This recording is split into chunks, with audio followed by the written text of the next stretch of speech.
Hello viewers, welcome all. আপনাদের সবাইকে স্বাগতম আজকের আমার নতুন ভিডিওতে। আমি আজকে আপনাদের সাথে একটা নতুন বিষয় শেয়ার করব। এটা আসলে এখনও যদিও এক্সপেরিমেন্টাল পর্যায়ে আছে। আমি একটা নতুন এক্সপেরিমেন্ট করতেছি। আপনারা জানেন যে আমি অ্যাকোয়াফনিক্স নিয়ে এখন পর্যন্ত কাজ করতেছিলাম, বাট অ্যাকোয়াফনিক্সের পাশাপাশি আমার যে টেস্ট প্রজেক্টটা ছিল, আপনারা দেখতেছেন যে আমার টেস্ট যে বেডটা, ছোট বেডটা, এইখানে আমি এখন হাইড্রোফনিক ট্রাই করে দেখব যে হাইড্রোফনিকের রেজাল্টটা অ্যাকোয়াফনিক্সের তুলনায় কেমন আসে। তো ভিউয়ার্স, চলুন আপনাদের সাথে আমি আজকে আমার টেস্ট প্রজেক্ট আপনাদেরকে একটু ঘুরায় দেখাই। তো আমাদের প্রজেক্টে চলে যাওয়ার আগে অবশ্যই একটা কাজ করেন, সেটা হচ্ছে আমার চ্যানেলটা সাবস্ক্রাইব করতে ভুল করবেন না। সাবস্ক্রাইব করুন, বেল আইকনটা প্রেস করে দিন, নোটিফিকেশানটা অন করে দিন, তাহলে আমার নতুন নতুন ভিডিওগুলো আপনারা দেখতে পাবেন। আর যারা আমার অ্যাকোয়াফনিক্সের ভিডিওগুলো দেখতে চান, ডিসক্রিপশানে লিঙ্ক দেওয়া আছে, দেখে আসতে পারেন। তো চলুন আমরা আমাদের আজকের ভিডিওতে চলে যাই। ভিউয়ার্স, আমি আপনাদেরকে আজকের ভিডিওটা যদি দেখাই, আপনারা দেখতেছেন যে এই দুইটা হচ্ছে আমার টেস্ট বেড। ছোট দুইটা বেডে 20-40টা টমেটোর চারা ধরে, ছোট্ট বেড। আপনারা জানেন যে আমি প্রথমে অ্যাকোয়াফনিক্স যে টেস্ট প্রজেক্টটা করেছিলাম আমার 40টা টমেটোর চারা আর শিং মাছ দিয়ে, সেটা এখানেই করেছিলাম। এখন আমি এখানে করতেছি হাইড্রোফনিকের টেস্ট।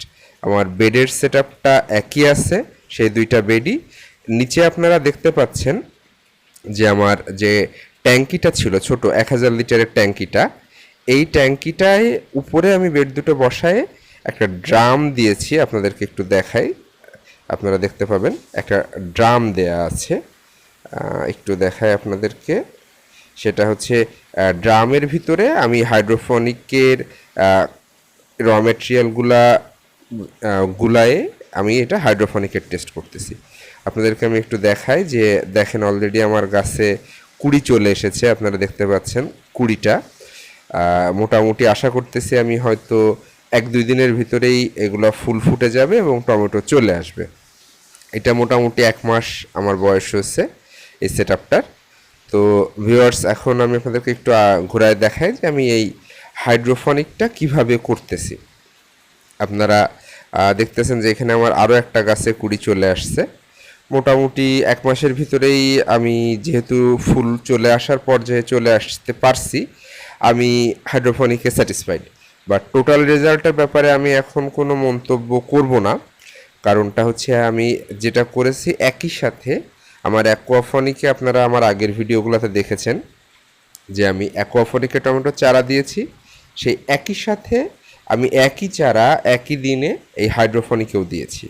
উদ্দেশ্য হচ্ছে দুইটার ফলাফল কম্পেয়ার করা, যে আমার হাইড্রোফনিক এবং অ্যাকোয়াফনিক কোনটাতে প্রোডাকশান কতখানি হচ্ছে, কোনটাতে খরচ কতখানি হচ্ছে, এটা কম্পেয়ার করার জন্যই আমি টেস্ট প্রজেক্টটা রান করতেছি। আর আমি আপনাদেরকে বারবার বলেছি যে আপনারা যে কোনো কিছু করার আগে ছোট স্কেলে আগে একটু টেস্ট করে নেবেন। তো দেখুন, এটা হচ্ছে আমার সেই ড্রাম যেটার কথা আমি বলতেছিলাম। এই ড্রামের ভিতরেই আপনারা দেখুন যে আমার বেডের থেকে মোটর অন করা আছে। এখন বেডের থেকে ড্রামের ভিতরে যে পানিটা, এই পানিটার ভিতরেই আমার হাইড্রোফনিক, আপনারা যারা জানেন হাইড্রোফনিকের যে প্রয়োজনীয় পুষ্টি উপাদানগুলা, এই পানিটার ভিতরেই গোলানো আছে।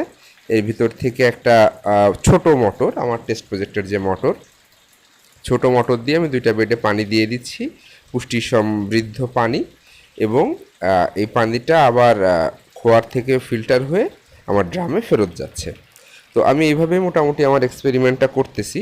আমি প্রত্যেকটা গাছের গোড়াতে একটু পাইপ দিয়ে নিউট্রিশনটা সরাসরি গাছের গোড়ায় দেওয়ার চেষ্টা করছি। আপনারা দেখতে পাচ্ছেন যে প্রত্যেকটা গাছের গোড়ায় ছোট ছোট রাবারের পাইপ দিয়ে পানিটা পৌঁছায় দিচ্ছি আমি। তো এইটাই মোটামুটি আমার এক্সপেরিমেন্টাল সেট আপ। রেজাল্ট কী হবে জানি না, আশা করতেছি ভালো কিছুই হবে। আপনারা সাথে থাকুন, দেখতে থাকুন যে আমি এই হাইড্রোফনিক থেকে কী রেজাল্ট পাই। যদি হাইড্রোফনিকের রেজাল্ট আমার কাছে অ্যাকোয়াফনিকের থেকে ভালো লাগে, তখন আমি হাইড্রোফনিক হয়তো শিফটও করতে পারি। তো সেটা অবশ্যই আপনাদের সাথে আমি শেয়ার করব টাইম টু টাইম কী করতেছি না করতেছি। তো এটাই ছিল আমার মোটামুটি আজকের এক্সপেরিমেন্টাল বেডের সেট আপটা আপনাদেরকে আমি একটু দেখালাম, জাস্ট আপনাদেরকে ধারণা দিয়ে রাখা যে সামনে কি আসতে যাচ্ছে। যদি এটা পজিটিভ রেজাল্ট দেয় তাহলে আপনারা হাইড্রোফনিকের অনেক নতুন বিষয় আমার কাছ থেকে পাবেন আশা করি। ধন্যবাদ সবাইকে আমার ভিডিওটা দেখার জন্য। আমার চ্যানেলটা অবশ্যই সাবস্ক্রাইব করুন। খারাপ লাগা, ভালো লাগা বা কোনো সাজেশান যদি থাকে কমেন্ট বক্সে অবশ্যই জানাতে পারেন। আর নোটিফিকেশান বাটনটা অন করে দিতে ভুলবেন না। অন করে দিলে অবশ্যই সাথে সাথে আমি নতুন নতুন যে ভিডিওগুলো দিব সেগুলো আপনারা পেয়ে যাবেন। ধন্যবাদ সবাইকে আমার চ্যানেলটা দেখার জন্য, আমার সাথে থাকার জন্য। এইটাই আমার আজকের ভিডিওর মূলত ইস্যু, যে আপনাদেরকে জাস্ট একটু কি বলা যায়, যেটা একটু পরিচয় করায় দেওয়া যে আমি কি এক্সপেরিমেন্ট এখন করতেছি। Thank you.